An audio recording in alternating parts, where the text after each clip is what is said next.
This year is Zecher Nishmas, our friend George, who unfortunately won't be attending anymore. It's very sad for me. He gave me a lot of chizuk. He used to ask me all the questions, and as it says, Mikol Melamdai Hiskalti, that someone who learns from his students is a very high level, and I'm going to miss him. He brought me a lot of enjoyment, and he seemed to be one of my bigger fans. Not that I have so many of them, but I found him very inspirational, and he only came to me through the shir. And there's a special connection that you have with someone that you learn with. And unfortunately, I know the feeling. I had a chavrusa who also passed away a number of years ago, and there's no comparison between a chavrusa and just someone who just the loss is very, very deep. And I hope he's listening on some level, because I think he would enjoy this one in particular. So that being said, we're going to start Maseches Sotah. We haven't done Sotah yet. It's been a few weeks, and just a little bit of intro. It's I think now that we have about, what's today, Chafal, we have a few weeks under our belt, everyone, learning it is going to say, wow, this whole process, this whole ceremony is very strange. And, after learning Nazir, we know all about ceremonies, and each ceremony has its own little, pratim and own little, their own details. But Sotah is a real big head scratcher. Not just because there's details in everything, but the whole thing. Look, it's just very odd. It's probably the most, I'd say, criticized from a woman's standpoint of view. It's always been, whenever people talk about it, there's always a whole, it's not fair, and the woman and the man's allowed to do this, and the woman can't do that. Sotah has always been that lightning rod that's always been, talked about. So that's why I think it's a very, very good. The very first thing I want to begin, as I always do when I begin new topics, is look at the Sefer HaChinuch, because the Sefer HaChinuch asks a very, very good question and gives a very good answer. So I think it would be hard to learn this whole Masechta without understanding the way the Sefer HaChinuch poses the obvious question as, like, what's going on over here, right? It's like the Tom says mazos, right? He says it very, very succinctly. So the Sefer HaChinuch, let me just, this is number 365, okay? A very easy way to remember the Sefer HaChinuch and the law of Sotah. So here's the way he starts off by saying it. He says, I'm in Sefer HaChinuch 365, Shoresh mitzvah zu nigla l'chol roe hashemesh. Right? Today we would say, like, anyone who has a pulse, right? So basically he's saying anybody who could see the sun, or anybody with a half a brain, right? Maybe a better example. Shoresh mitzvah zu nigla l'chol roe hashemesh shehu shevach gadol ba'ama lihios lanu tachpula lahotzi mitoch levavenu hachshad b'nishosenu. Right? He basically says that the shoresh of the mitzvah, the root of this whole commandment to anyone who understands anything, is to see that we have this great nation, right? We have a way. The word he uses is a word they use in Hebrew today. It's called tachbula, which basically it's any mechanism, any way to remove this chashad, this suspicion that we have from our wives. Uladas be'emes imzanta ha'isha tachas baila olozinta. Right? That basically we have a way, we have this magic that we could tell in 5 minutes whether or not this woman is guilty or not. Okay, if she was in fact unfaithful or not. And he says, unlike any other religion, they don't have the advantage that we have. They have no way of checking to see if this woman is really guilty or not. right? V'leihem nemar, and that it says, Achlo machtapia v'amr lo pal diav, and like the pasuk in Mishlei says that the woman commits the sin and says, hey, I didn't really do anything wrong. Ki mi yigle al benosein ki tiznena val kolosein ki tenafana. Because who else is it going to be revealed, right? How's it going to be revealed about who's been unfaithful and who's been adulterous? But he says, our nation is special. The Amenu niskaitcha b'kol davar shebekdusha v'nasan lanu ha'el mofes ladas inyan zehanela mishar ha'amin. And we have this great secret, unlike anyone else, right? That we have this hidden secret, as opposed to any other nation, that we could detect this. So the question is, he's not asking a question, but the way I read his interpretation is he's asking, why is it that only when it comes to Sotah we have this magic? Why don't we have this magic potion when you have a potential murderer, when you have someone who may have been Machal Shabbos? So what do? You bring him to court and you detect, did he really commit the sin, right? What better detection can we have then would be to have this magic, just like we have this magic that the Sotah drinks this magic water and we'll all know if she's guilty or innocent. Have every person who did a major crime, Shabbos, Avodah Zarah, Gilu Arayos, right? Sotah is only one form of Gilu Arayos, but there's major cardinal sins in the Torah, murder, right? That you're chayav misa for. So why doesn't it work for every crime? What is it specifically about Sotah that the Torah says there's only going to be one miraculous way of detecting who is guilty or not? Why don't we say that by any other crime? So what he's saying is, because we have this thing about us, we have something called yichus. We have something called lineage. And the effect that it has is not just on that person. It's on the child and the child after that. And there's a whole line that's going to come from this Sotah. If we don't know whether she's guilty or not, right, and we don't prosecute and we don't find out, then she could have a mamzer, right? Again, if she has an affair, then her baby is a mamzer. And the mamzer is going to get married and have another baby in 25 years from now. And the baby of a mamzer, unfortunately, is a mamzer. And you have this whole line, and they spread out, and you could see this growing like a pyramid, all because of the mistake of one person, right? And you're not going to know about it. So that's why the Sefer HaChinuch is basically saying is that we have this advantage, because what does this do at the end of the day? We talk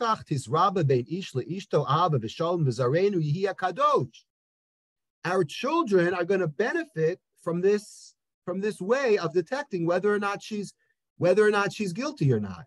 When it comes to murder, when it comes to Shabbos and Chilul Shabbos and Avodah Zarah, the only one affected is really the person who did the crime. So yeah, it would be a great idea to find it if they're really guilty, but it has no effect on future generations. Sotah is the only time where you're going to have this suffix, where you're going to have this doubt whether or not she did the deed, right? And if the baby after hers is going to be hers or not.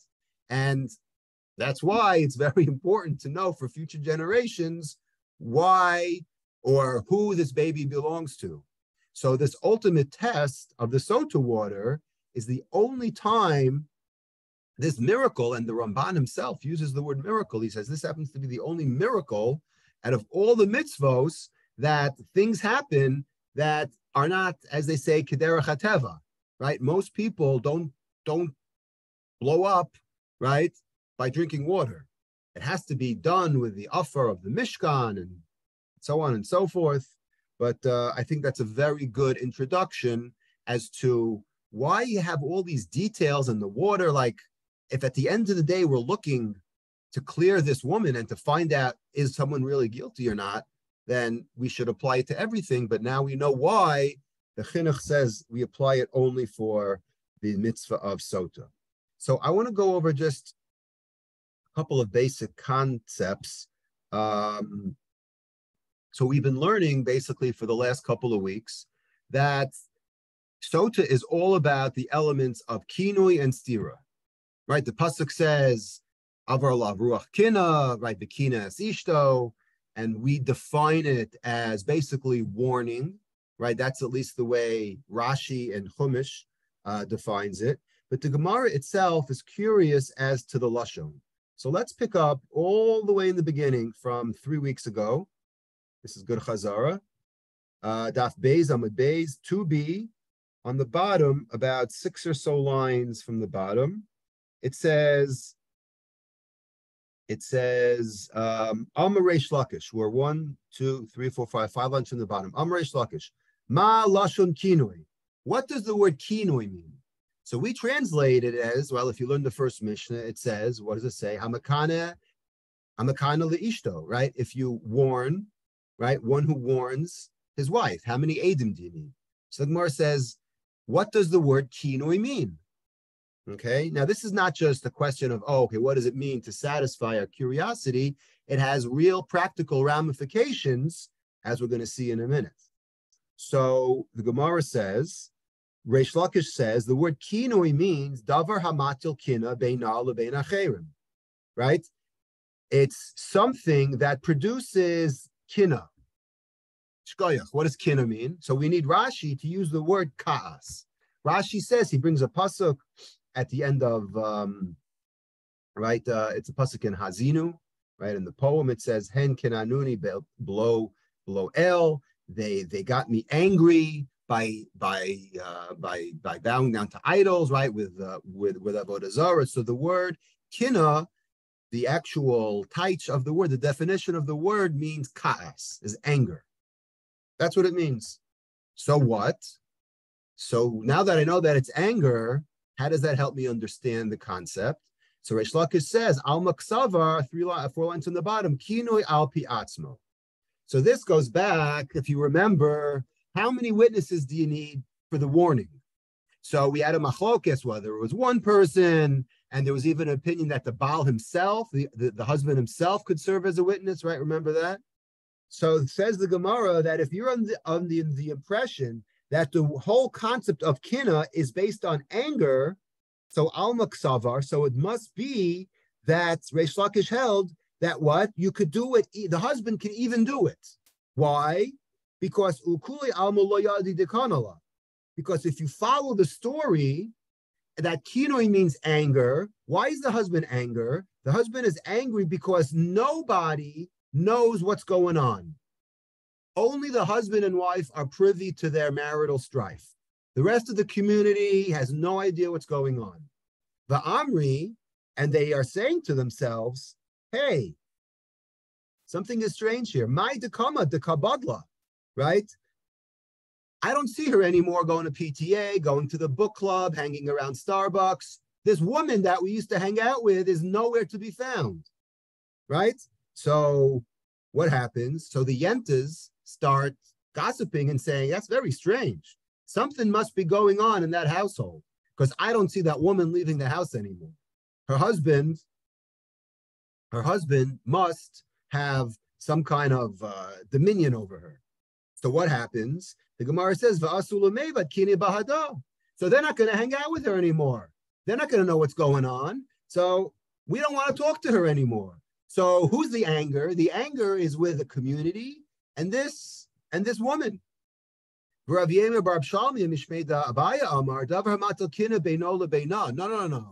He says it's just the opposite.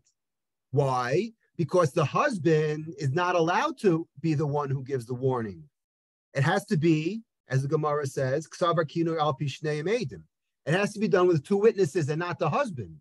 So the husband can't be privy to it. So the husband's going to tell his neighbors, hey, do me a favor.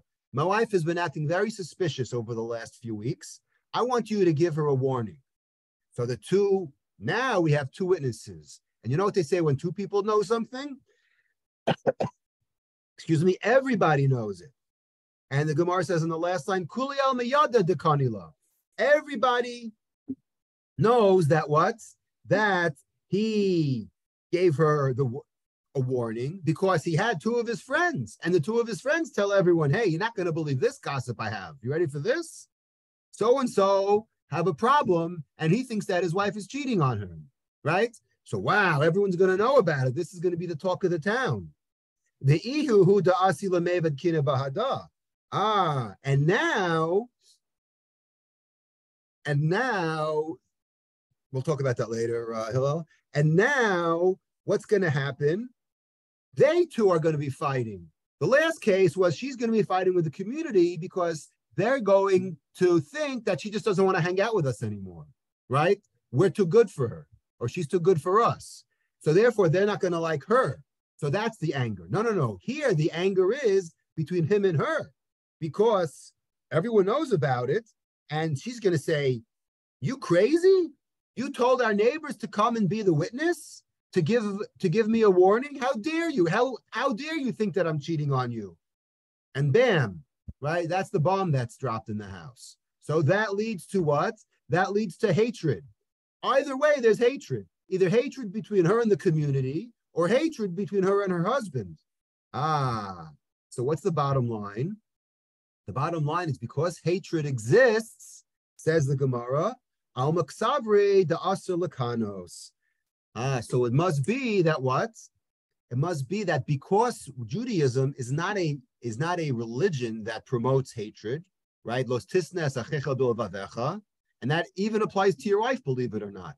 We think your brother, achicha, your brother, right? Women also, I mean, your spouse also has feelings. So she's included. You can't hate her either. So says the Gemara, because of all this is going to happen, Reish Lakish is under the opinion that you can't do kinoi, right? Now, which is what we said in the beginning of the Masechta, because kinoi is something that shouldn't be done. Now, before we go on further, the obvious question is, right, the Tosfos Harash asks, what are you telling me? You're telling me that it's forbidden to give kinoi, right? So what happens if she's not acting correctly, right? What happens if you suspect her? How do you have a whole Masechah Sotah and have a whole Parsha Sotah if you can't go past the batter's box? You can't get to first base because here you are, you can't even do kinoi. So the Tosfos Harash says, how could you even think that kinoi is usher? Then how do you ever have a Sotah, right? And what do you do if you're suspicious of your wife? So you know what the answer is? The answer is we have to know the very last Mishnah in Maseches Gittin. Gittin, 90a. This is a famous Mishnah. It's famous for a number of reasons, because here's an example where the last daf or the last Mishnah of the tractate should really be the first Mishnah. Maseches Gittin starts off by how, if anyone remembers from last cycle, it talks about if you send a witness from outside of Israel and they come to Israel, you have to say b'fanei nachtam, right? How should Maseches Gittin start? Are you allowed to divorce your wife? And if you are, under what pretext? Under what circumstances can you divorce your wife? Shouldn't that be the very first thing you learn when you're learning Gittin? Ironically, they save it for the very, very last page of Gittin. Either way, it's a three-way machlokes. I don't think we've done this yet. We haven't talked much about divorce in our couple of years together. It's a three-way machlokes as to what are the reasons, or what's the context that you're allowed to divorce your wife. Beis Shammai Omrim, I'm on the top of Gittin Daf Tzadi 90a. Beis Shammai Omrim Lo Yigarish Adam Es Ishto Elim Ken Matzah Bar Ervas Davar. The only way you're allowed to divorce your wife is if you are suspicious of her. She is acting immorally. Shenemar ki matzah ba'ervas davar. Because that's what the pasuk says. When pasuk in Kitetse, in Dvarim, Parachav Dalet, talks about divorce, starts off by saying you're divorcing her because you found that she was suspicious in your eyes. Ubeis Hillel Omer mafilu hikdicha tavshilo. Says Beis Hillel, you could only divorce her if what? For any reason, even if she burnt the cholent, right? You're allowed to divorce her. It doesn't necessarily have to be that you suspect her. She's just not a good wife, right? She burns your food. Why? Because it says, Shenemar kimatza ba'erbas davar. Okay, they quote the same pasuk and whatever, the Gemara talks about it. Rabbi Akiva says, I have a better one for you. Afilu matzah acheres nahemenu. It has nothing to do with her performance in the bedroom. It has nothing to do with her performance in the kitchen. Even if you just are sick of her, says Rabbi Akiva. If you're sick of her, it's like rent a wife. It's like that Gemara that we had in Yuma, I think Daf Yud Zayin, where it says, Man havilila into, who would be my bride for a night, right? That whole discussion. Not for now. But even if you want to marry someone else, you found someone prettier that you met in shul, and you're interested in her, then you could divorce your wife. Now, we're not saying whether you should do it or not. We're saying whether you could do it or not. And that's what Rabbi Akiva's point is. It says, because it says, V'haya im lo timtzachen be'einav, right? You just, whatever, something happened and you got sick of her and you found the better replacement. Now, what do we see from this Mishnah? We see that Beis Shammai says you could only divorce your wife if there's something inherently wrong with her. She did something bad, ervas davar, right? She became suspicious in your eyes. So what was the question the Rosh asked? The Rosh asked, what? How could it be usher to do kinui, right? Meaning, what do you do with a cheating wife? You know what you do with a cheating wife? According to Beis Shammai, you divorce her. That's what the answer to the question is. It's not that you're stuck, meaning that you should never, ever, according to Reish Lakish, at least, have a case of Sotah, because once she becomes suspicious in your eyes, you don't have to go through this whole ritual of bringing her to the Kohen and taking off her wig and taking her shirt off and doing all these things that they would do, that the Kohanim would do. You would stop time, divorce her, and that's it. And that's the end of the story. So that's the way the Tosafos HaRosh explains the view of Reish Lakish. Getting back to our topic, let's just do a little bit more, because we're going to see that, yes. But in that case, you have to pay if you just divorce your wife, you pay the ksuva. So the question is, do you pay the ksuva or not? So then you have to remind yourself of the Mishnah in ksuvos that says the elu shiyotos below ksuva. There are a list of women who leave without a ksuva, and if she's acting inappropriately, you have good ground to divorce her without a ksuva. If she did nothing wrong, if she's not a sotah, or if it never came to kinui, then you probably have to pay her a ksuva. But this is probably one of the exceptions where you don't even have to pay her a ksuva, if there's ground to believe that she is cheating on you. I had that question at the beginning of Sotah or whatever, because if you have the grounds or whatever, then what's the whole reason for the procedure? Whatever. If you just have the grounds, that's enough for it. Right. Because, well, part of this is because to quell the anger of the husband, it's not just a money question. It's this guy wants to know the MS, right? This guy wants to know, is she cheating or not? And there's only one way to figure it out. Is that it, going back to your original point, is that so important? If the point, according to the Sefer HaChinuch, is to, address what future generations will hold, but why is that so important or whatever, to quell the husband's anger? Well, I was going to say the other reason is because the husband also would like to stay married to her. And he really may not know if they were just, playing Connect 4 or if they were, doing the deed in the room. So, he would love to know that. And he would hope that it was, Connect 4. That's what he's hoping for. But he has no way to know for sure, because as much as he wants to believe her, he doesn't. Yeah. And if she's proven innocent, that's the whole point of that. There's shalom. That's what the chinuch says. It brings shalom. Now, it's kind of ironic, and I've always had this problem, not me personally, but in learning this, because the Gemara describes how it's havas shalom ben ish leishto, right? God says you could erase my name. But after they go through this whole thing, is there really shalom? And there's something I'm going to show you at the end that kind of debunks that theory based on one of the Mefarshim in the Chumash that says this is like a lose-lose situation. Yeah, because, I don't quite. Yeah, I'll wait for your ending or whatever. But I don't quite understand how that would bring shalom. And then also, again, if we're saying like it says in Gittin and elsewhere, whatever, that you can divorce your wife for certain conditions, which obviously are like just based on the husband thinking one thing or another, whatever. How is there shalom in the relationship? It's what the husband wants, or whatever, based on the Gemara. Right. You're right. You're right. I cannot disagree with you. It's not zelo pashut. Okay. Let's leave it at that. But anyways, so getting back, so let's just give the flip side. The flip side of this is on the second line. Uman da amar mutar lik, right? Lekanos ma'ulashan kinoi. Now this is all Reish Lakish talking. What about the other opinion? What does the word kinoi mean? Amar Rav Nachman Yitzchak ein kinoi alashan hasra. The word kinoi has nothing to do per se with ka'as, meaning that doesn't mean that the husband is thrilled with the situation, but there's no ka'as per se. There's no like hate spreading and people are going to wonder how come she's not hanging out with us, and there's not going to be this whole tumult in the community. It's more of a basically saying, hey, this is a warning. And the Gemara brings a pasuk, okay. So anyway, so that's the end of that. So now at least we understand. And if you look in Rashi, in the Chumash, he actually sides with the warning.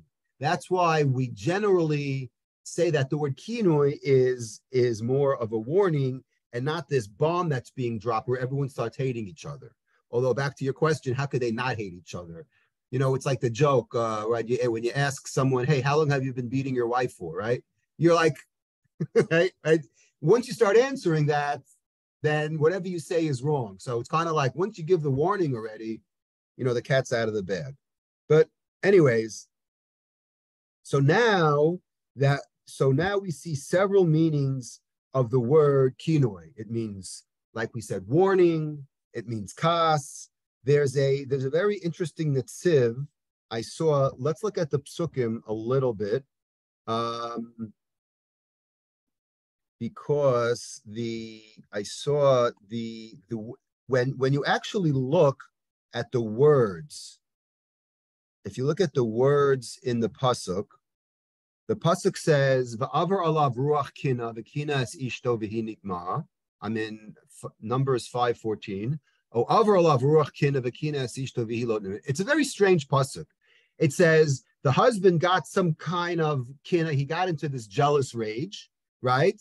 And he warned his wife, and she is guilty, or he got into this jealous rage and he warned his wife and she isn't guilty.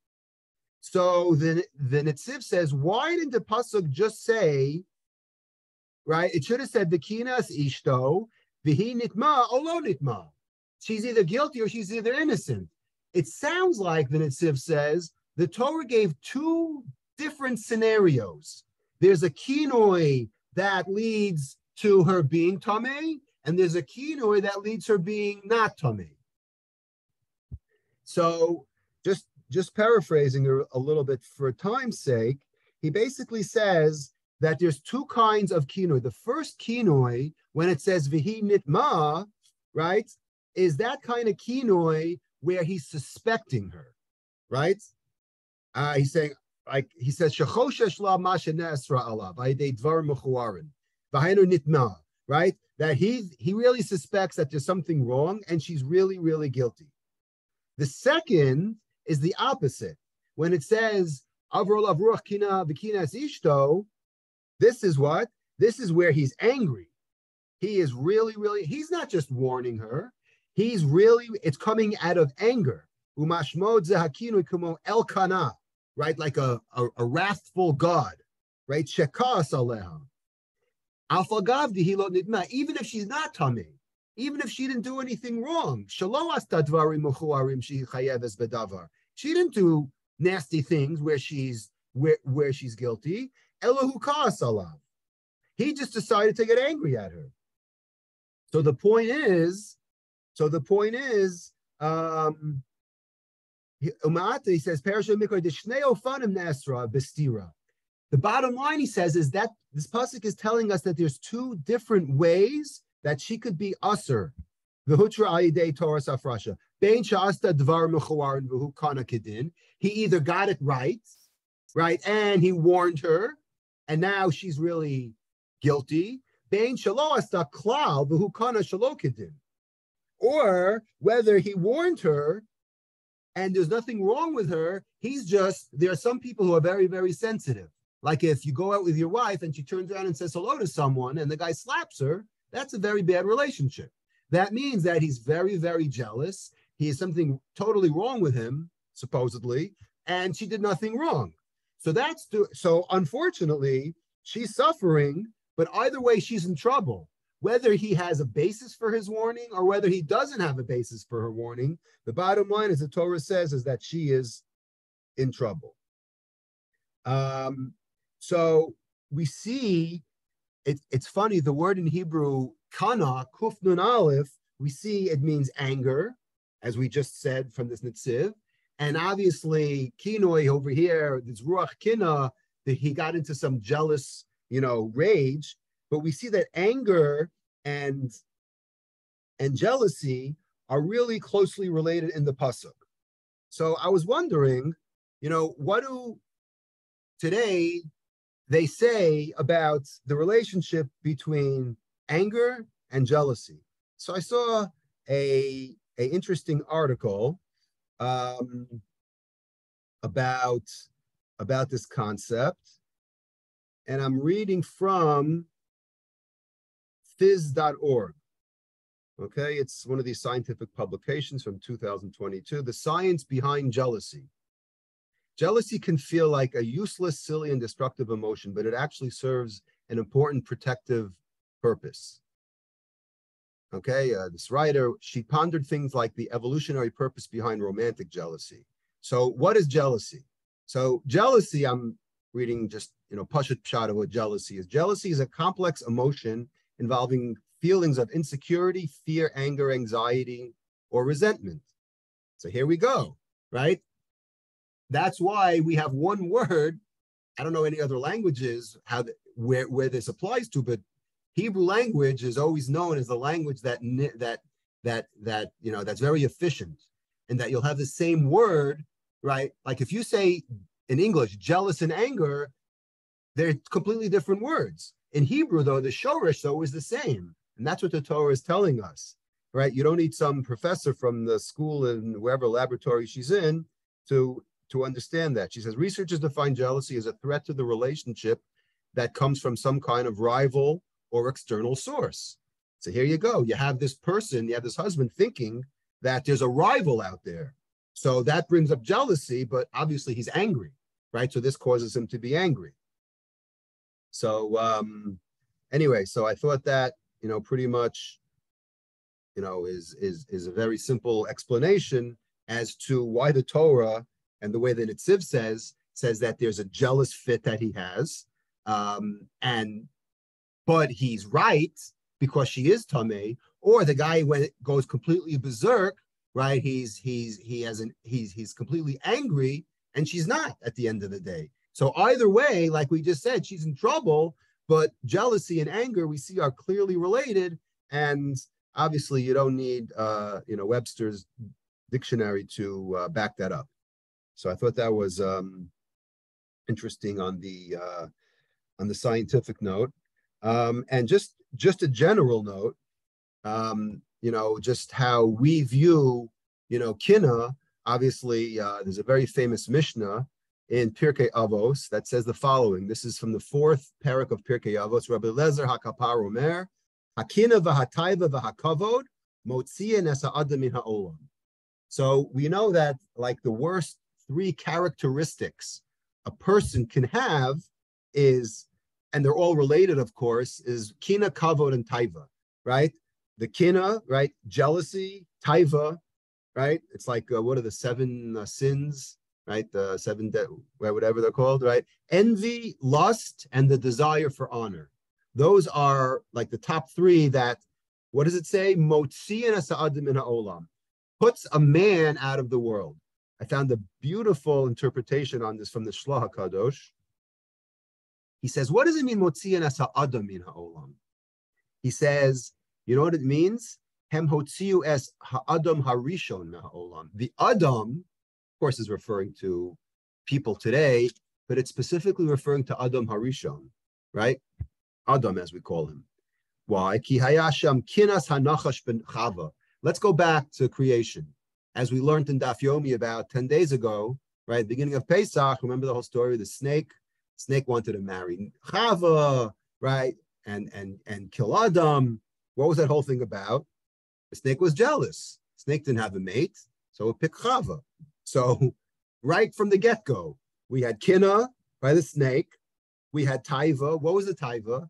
Pasuk says, right, V'chi nechmad ha'etz l'machal, the Taiva hu le'inayim, right? Where it talks about, right, where it talks about the Eitz Hadas. So there's your Taiva. And where's your Kavod? It says, Difas HaKavod, K'mo she'amar v'hiyetem ke'elokim. Why did they want the Eitz Hadas or the Eitz HaChaim? They wanted to have knowledge like God. So they had a desire, they had what? Redifas Kavod. He wanted Kavod. V'hinei ha'chava sachta eshkol shel anavim, achla paga vehem kiyua depeire adayin lo nisbashel. I don't know where he's getting this from. It's probably a medrash, but the Shla is quoting the fact that Chava took out a cluster of grapes, she squeezed it, and she ate it, and she found, right, that's according to the pshat that the Eitz Hadas, right, was, remember the Gemara in Brachos, I think Daf Mem, talks about the four different opinions, whether it was Chita, Esrog. I'll send it to you. It's from Safaria. When you look in Pirkei Avos, you'll see on the Musar, it says, I'll send it to you. So, right? So it says that she ate from the geffen. The problem is they were unripe, right? So he says this suggests that in this material world, one must not pursue honor, right? Honor will be inherited by the scholars in the world to come, right? And that's based on the Gemara that says, what do we, right? The Sudas HaMashiach, right? The one that we had last week, if you were home or anywhere, right? The Sudas HaMashiach, it says that eventually the Gemara in Psachim, I think Kuf Yud Tes, all the way at the end says that they're going to have the Leviathan, and they're going to have Yayin HaMashuma, right? What it says, Meshishes Yimei Breishis, old vintage wine, the oldest wine, right? Right, possible is Yayin Meshishes Yimei Breishis. So that's wine that's ripe, wine that's mature. Here, when you want something that you don't deserve, right? When you haste, right? It's like Gemara 10 days ago, right? When you want something, not only do you not have what you have, not only do you not get what you want, everything is taken away from you. And that's symbolic in Chava being so, right, so persistent and so impetuous to act. And she took the grapes and she got nothing at the end. They weren't even mature yet. So that's a beautiful shla, how he connects this to the three things that are motzias ha'adam min ha'olam. On a related note, I saw Rabbi Lezer HaKapar. This Mishnah, the way it's explained by the Rabbeinu Yonah is also very beautiful. Well, I wish we had like a couple hours tonight. But this is just very important. I just want to bring this in. He says that there are two kinds of, I'll just read it in English. He says there's two kinds of envy, right? The first way is the envy of the good, okay? And that's a bad thing. Meaning what? The first matter is that when his fellow sees good, it's bad in his eyes. Meaning, I see someone doing a good act. There's two ways I could react. I'm a jealous person. So what do I see? I see it's bad, right?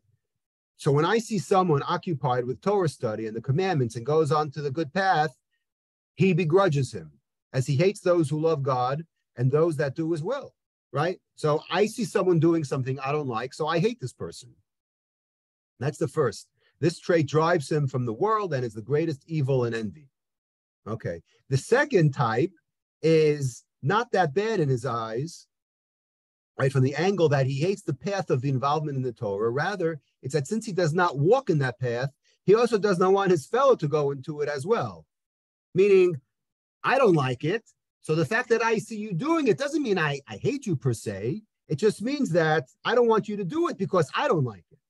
Right? As it is his will that no one finds more good than he, not for his benefit, but for the harm of others. right? This one is also called the haters of God, since he does not do the act of God. So these are two kinds of people. One, I hate the person because I don't like anything he's doing, right? And one is I have nothing against him. The fact that he's doing it, I don't like doing it, so therefore he shouldn't be doing it. Those are the two types of envy that Rabbeinu Yonah talks about. Then, to end on a good note with him, he says there's a good type of envy. What kind of envy is that? He brings the famous Gemara in Bava Basra, Daf Aleph, that says, Kina Sofrim Tarba Chachma, that when you have two Torah scholars who are envious of each other, that is the best kind of envy. When I see other people learning, I want to be like him. I want to be like him. Is that jealousy or is that permitted jealousy? So this is a very, very interesting topic, probably deserves a class in it by itself.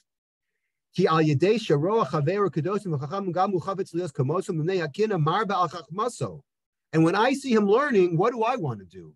You know what? I want to compete with him. I want to be educated like him. I'm going to start my own class. I'm going to learn online. I'm going to do this. I'm going to listen to podcasts. I'm going to catch up to him, right? This is a good form. This is good competition, right? Sometimes it's bad competition. Sometimes it's good competition. This is one of the few exceptions where it's good. And it's actually competition. That's why this Gemara is in Bava Basra.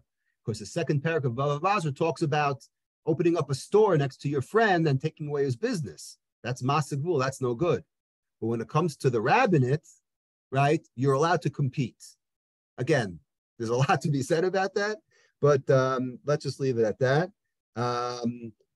So that's very interesting how he ends off. It doesn't end off, but he brings that jealousy. So what we see from here is that there's a fine line between emulation and jealousy. The first two were bad.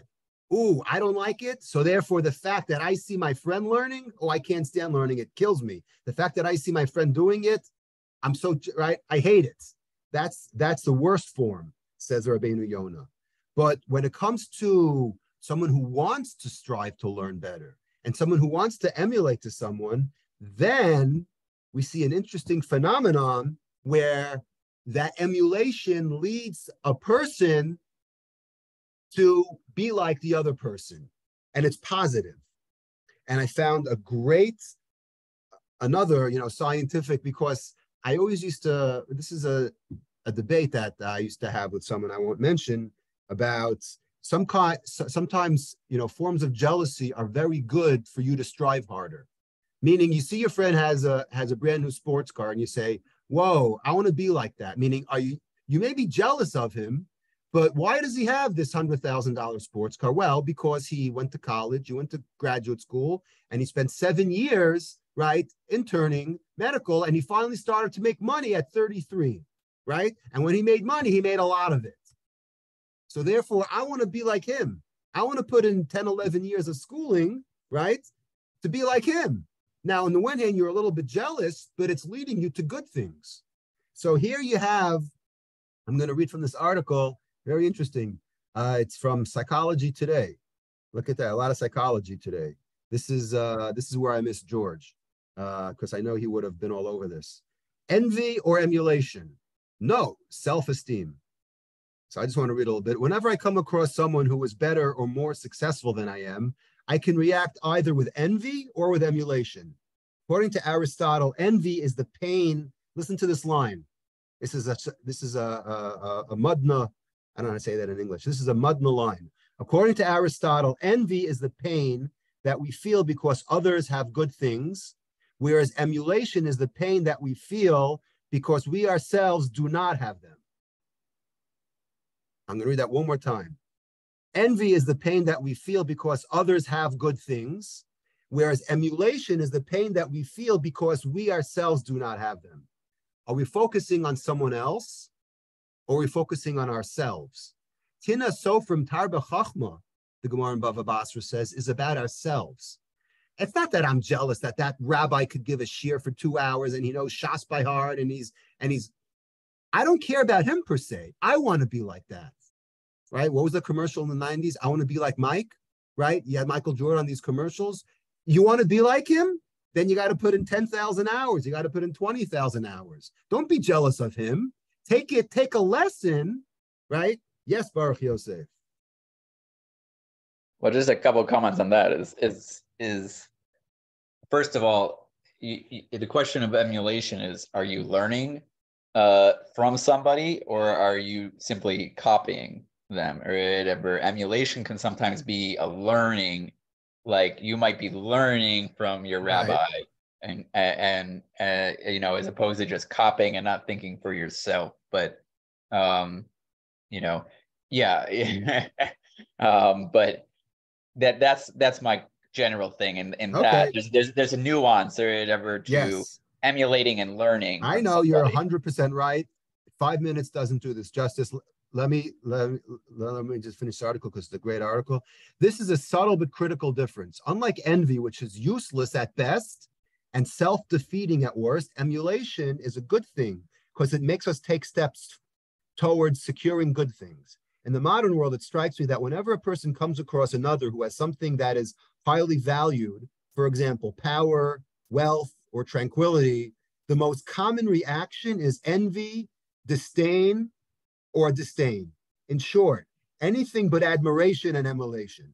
By reacting this way, the person prevents himself from learning from those who understand more than he does, and thereby condemns himself to a lifetime of stagnation. Look at that. Far better for him would be to humble himself and ask to be taught some good judgment. So there's a lot of mussar in this. And why am I talking about this? Because this all comes from this Mishnah in Pirkei Avos, from the Rabbeinu Yonah, who talks about kinoi. And kinoi comes from the Sotah. And you see how everything is related and everything goes back to Daf Yomi world. That is the mussar for today. We have 10 minutes left. I want to spend a few minutes on the Mincha Sotah, right? So in the last week or so, we've been talking about, you know, most of the fanfare is with the water and with the mud and the dirt and some drinking, but there's actually a korban that's brought over here, right? You know, menachos is one of those dry, no pun intended, topics. I just want to focus on one point because the Sefer HaChinuch talks about the reason why we bring a mincha. Now, we discussed back at the end of Nazir, about a month and a half ago, we were talking about the reason of karbanos. We brought the Rambam and the Ramban in general. So the Sefer HaChinuch in mitzvah number 116, all the way in the beginning of Vayikra, says the following: Betzal. Who has to pay for the korban? So it's a whole discussion whether the husband has to pay for it because it's his problem, per se. He's paying for the korban. The question is, who's the korban belonging to? Does it belong to the husband or does it belong to the wife? And the mafkamina has to do with the question of Rav Yosef Engel regarding is a woman allowed to do pigul to her mincha? And if she is, then it disqualifies the whole mincha and it disqualifies her for being a sotah. So he has 80 answers to that question. Korban, if it's his korban, she takes the money from him to pay for it. Yes. So it becomes hers. But it's a discussion, not for now. We only have 9 minutes, so let's just focus on the Sefer HaChinuch. He says, "Ve'inyan hamenachos hu korban haba mimei hakamachim," and he says, "V'lo mibalechayim." So he says, what's the reason? I'll read it in English. I've already written above that the sacrifice of animals is truthfully a strong resemblance to people. Right? He's quoting the Ramban, of course, because what does the Ramban say? We bring karbanos because we ourselves sinned and we should really be burning on that altar. But God has mercy on us and we throw the sacrificial lamb on the altar to replace us. But we should really be there, right? So what is a mincha about? A mincha is flour, right? There are pancakes. They're basically, right? They're in a frying pan, there's flour, there's some oil, and you end up with pancakes. So what is that about? So he says, right, that when it comes to the animals, to humble and to lower the desiring and sinful soul when he sees that a living thing like him, except that it does not have intellect, is burnt and finished. So too is a sinning soul from the angle of the weakness of its intellect, ending and lost also. If not, if it becomes habituated to animal actions, which are the sins, fine. He says, but this offering, the hakorba mashu eno balechayim afal pishu ba gamken lehechnas hayetzer sheyira adam ki bishvil cheto nitzdarech l'sarif mamonu l'kaloso. A person, he'll bring a mincha, even though it's not a living thing like an animal. He has to humble himself. He needs to burn. Ready? He says it's like he's burning his money, because a mincha at the end of the day costs money. So he's got to spend his money. And you know the expression, go up in flames? His money is going up in flames. So that's almost like a punishment, right?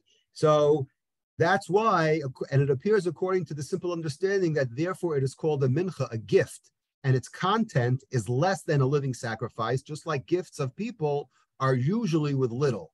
And also because many of them come as voluntary offerings, and that which is not obligated on people, it's called a gift. That's why a mincha is called a gift. There's a Tosos in Psachim at the end of Psachim that discusses why our davening mincha is called a gift. We're not going to talk about that now, but that's a side note.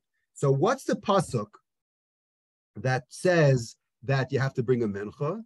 The pasuk says in 5:15, it says Vehevi ha'ish es ishto el hakohen Vehevi es karbana aleha vasiris ha'efa kemach sa'or mloitza kol Hashem v'leiten aleh lavona. Right, as we learned about a week and a half ago, this mincha was different because we want to make this mincha very cheap. There's nothing to it, as like a punishment, right? That she did actions, right? She did things that she shouldn't have. Therefore, we're going to make this mincha very, very dreadfully, right? Very dreadful looking, right? Ki minchas kanosu. Here's the key word: minchas zikaron mazkeres avon. What is this mincha all about? It's called a mincha zikaron maskeres avon, a meal offering of remembrance which recalls wrongdoing. What does that mean? So says the Chizkuni, and this is what I mentioned all the way in the beginning about a lose-lose. What does maskeres avon mean? Maskeres avon, it reminds God of something, meaning something bad happened here. And this mincha serves as a mechanism to remind God that what? Echad mishtehen. Ochata ha'isha, ochata baila hachoshta. This is a very, very underrated cheskuni, because what it does is basically say, I used the expression before, a lose-lose. The mincha over here is done because there's a sin. It's not a suffix sin, it's a guaranteed sin. You only bring a korban, except for the one case of an asham toloi when you don't know if you sinned or not, but you only bring a korban if you definitely sinned. So you can ask yourself over here you are, you're bringing a mincha, but what if she's innocent and there was no sin? So says the Chizkuni beautifully, you're wrong in your assumption. Because if she didn't sin, then he sinned. Where's his sin? You know where his sin is?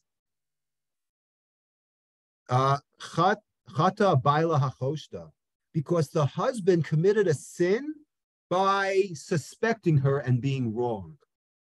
Now this throws this whole thing of Sotah on its head, because this goes back to the whole conversation. Should I be even warning? Should I be doing, remember Reish Lakish 45 minutes ago? Should I even be doing kinoi in the first place? Should I be doing kinoi in the first place? You shouldn't be doing kinoi because it's a lose-lose. That connects to this cheskuni. Because someone's going to get angry. Either the community's going to get angry at the woman, or the husband's going to get angry at the woman. And we know that Judaism doesn't like anger, right? So someone's going to suffer over here. That's what the Chizkuni points out over here.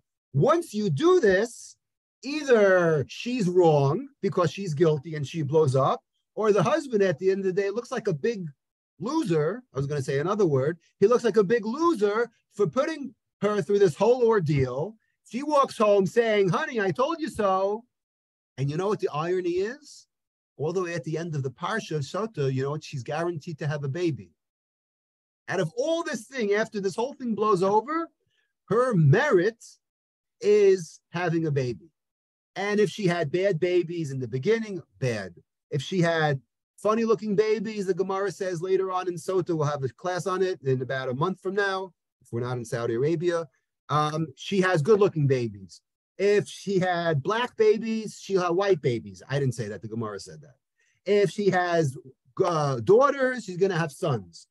It's going to be a better brand baby. That's what the Torah guarantees. The Torah doesn't guarantee a lot of things. In fact, there's only a couple of things the Torah guarantees. Right? When you go make when you're chogeg regel, no one's going to take your house. And if the Sotah walks out innocent, she's guaranteed to have a baby the next time. So that's one thing. The last thing I just want to end on is I saw on this note about Minchas Zikaron Maskeres Avon, the Das Zakanim says, let me find it. The Das Zakanim says, did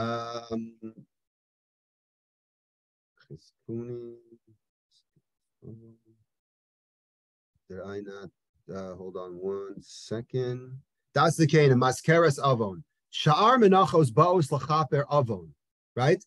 Other types of menachos are a kapara. They're an atonement for the sin.